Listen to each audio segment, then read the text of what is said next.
how to use a solar blanket and regular debris cover at the same time to heat the pool. Lots of facts in here, but a 15-round inflatable pool with an air ring on top, living in Washington, summer's short.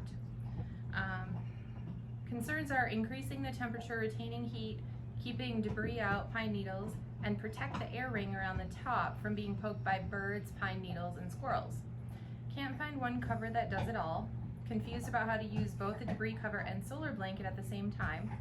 Pool gets direct sun noon until 5. Usually put the light blue with bubble cover on the surface, so that would be a solar cover. Also put a regular cover over the ring, or if she also puts a regular cover over the ring, will the two covers warm up the pool at the same time, or would it counteract?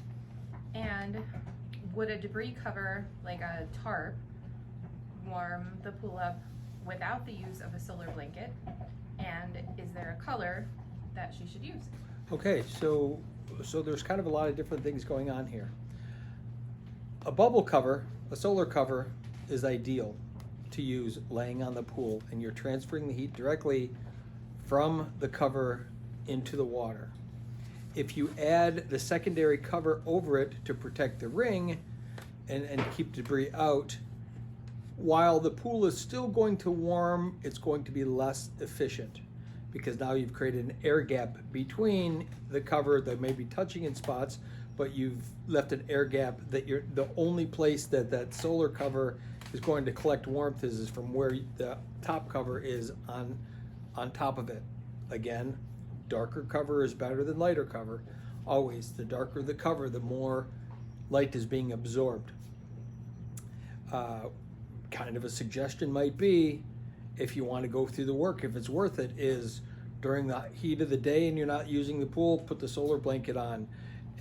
For those 4, 5, 6 hours, take the solar cover off, or if not, just put the next cover over the top of it. But this, my thought would be that the solar cover by itself is going to be the best and most efficient way to heat the pool. If you put just the tarp over it instead, while that tarp will warm up with the sun and some of the heat will transfer to the pool, it won't be as effective as using the solar cover. Using both at the same time, while I think it's better than not doing it, I don't think you're going to get as much of the effect as you would have just having a solar cover. And the reason being is that top tarp is kind of sitting loosely over and not touching the water, and it's only touching the solar cover in places, and that's where the heat's going to transfer. Other than the air around it, inside there might get warm, but that's going to do very little to heat the pool itself. So ideally, solar cover exposed mostly to the pool when you have the sun. Other than that, put the other cover on.